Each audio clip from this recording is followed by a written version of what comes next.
Hey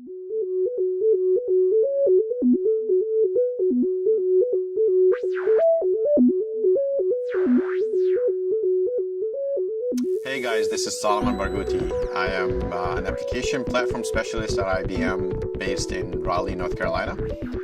Today I'm going to talk to you about microservices, building next generation applications using microservices, what that means to you as a developer, what it means to you as an organization, and quite frankly, what is this whole microservices concept is all about and why you should care. This isn't something obviously that everybody needs to do, but this is something that you need to consider and look into. As you all know, applications are changing on a regular basis, sometimes even on a daily basis. Things from delivery pipelines, things from security that one day could be an okay thing, the next day could be the most important thing in your life as an application developer or as an IT organization. The devices that your application supports. All it takes is one new device to come out that basically hits the market and becomes super useful and everybody's using it, that you'd be under a lot of pressure to support it. Into the kind of packaging and how you do the packaging of your application, the kind of language you use to write your application and the framework. And this is something critical, especially if you're trying to attract new talent from colleges.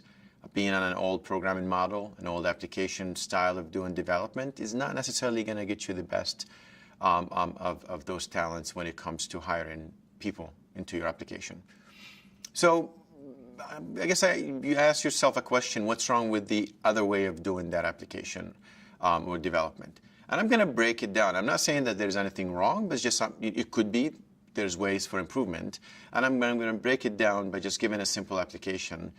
As you can see, let's just take a WAR file that consists of JSPs, servlets, in the presentation layer, contains container managed persistence, and I know this is very, very old technology, but I'm intentionally using that to just kind of explain a point here, to do the business logic with JDBC, some JDBC access to the database, maybe some messaging, and of course you have the database layer that you have the database that you talk to. And as you can see, you start that application. It's great and fantastic, and it's manageable in the beginning. And over the years, that application becomes bigger because you're having more and more features coming into that application. And you have more and more developers and architects that join your company and leave your company, to the point where that application becomes very complex and difficult to manage. It's going to require a large set of people to actually work on it. It's going to be a huge code base.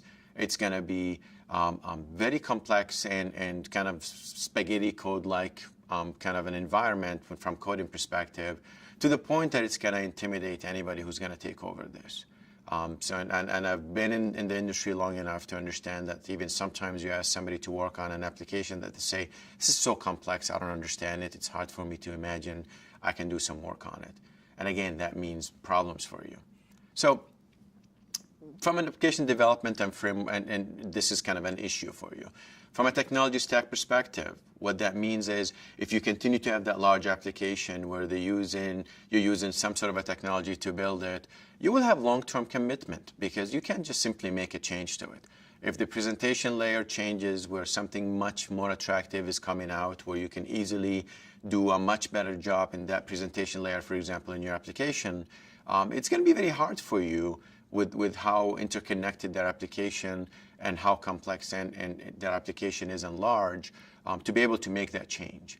And hence an issue becomes for you, and that means you're going to be having long-term commitment to that old application, and you have very little ability to make any changes or flexibility.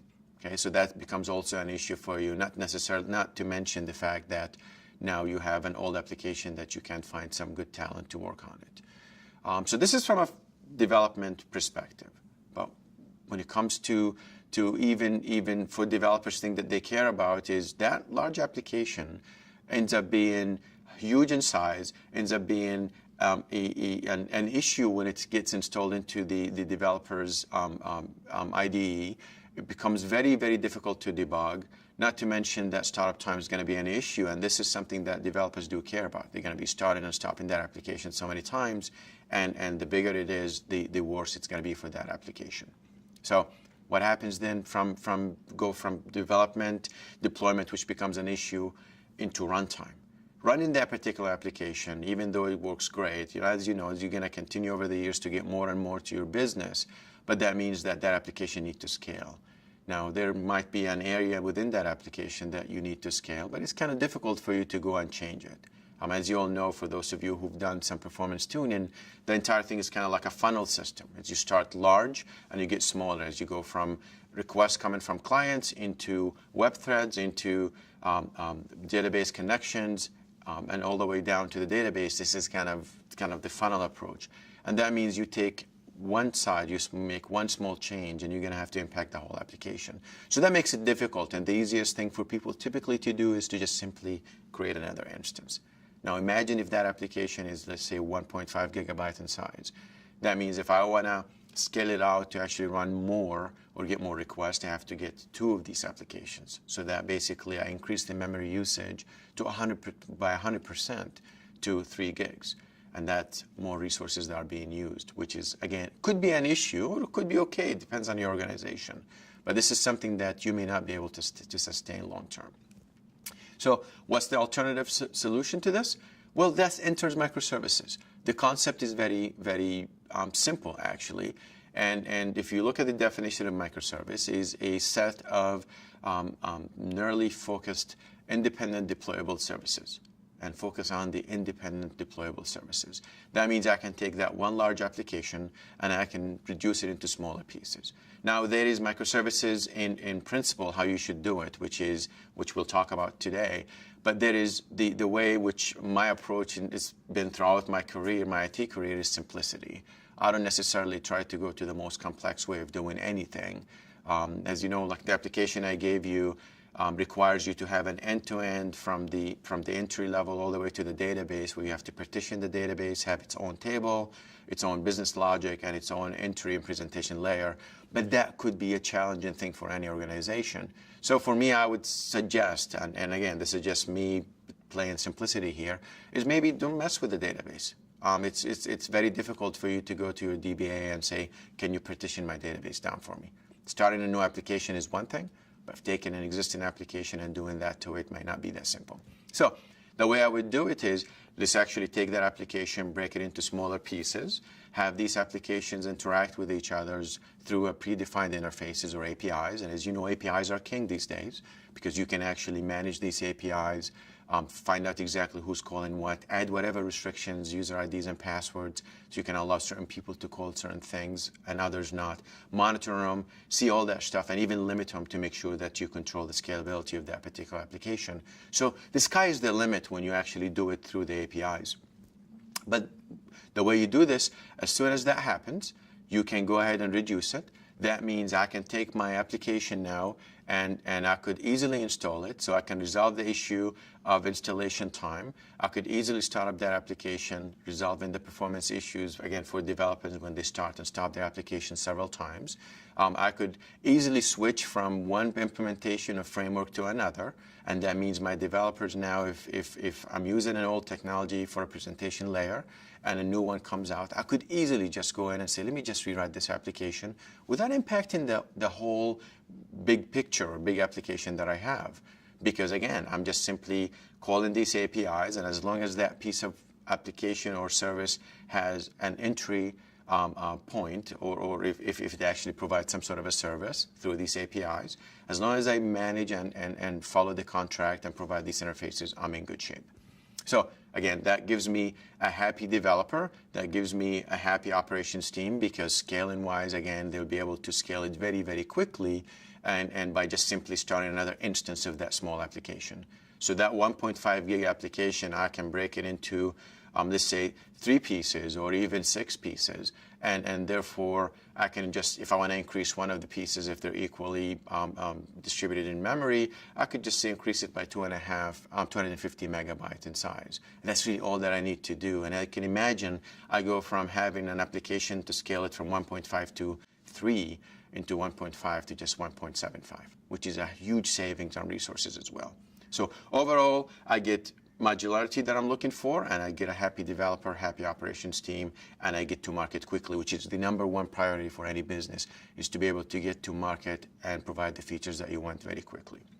So being able to, and Polyglot Platform is a term that you probably heard about, but basically the ability for me to choose whatever runtime that I want depends on the kind of requirement that my particular application needs or the skill set that I have.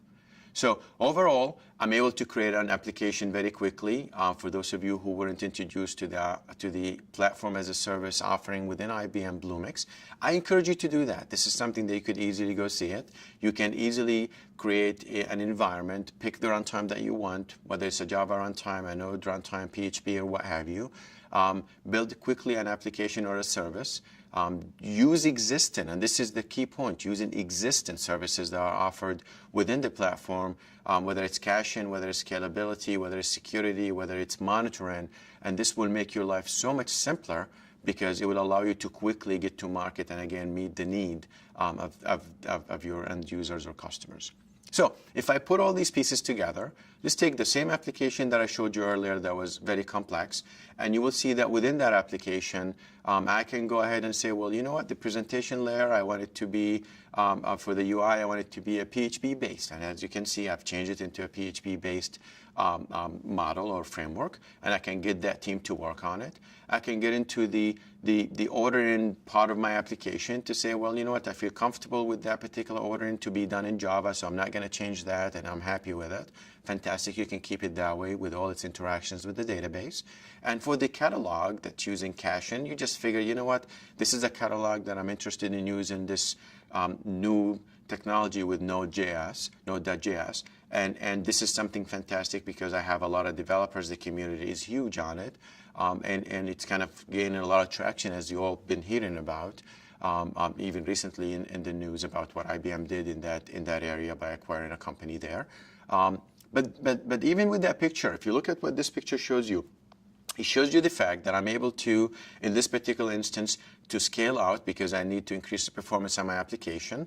And I created 3 instances of the catalog application or microservice without having the need to go create 3 instances of the UI or the PHP application or the ordering, which is based on Java. And again, that gives me the ability to just increase the instances that I want, gives me the ability to choose whatever framework that I want, makes everybody happy, developers are happy, administrators are happy, and the business people are happy because they're making them a lot more money. With that, I would like to thank you for the time, and I look forward for future discussions on similar topics.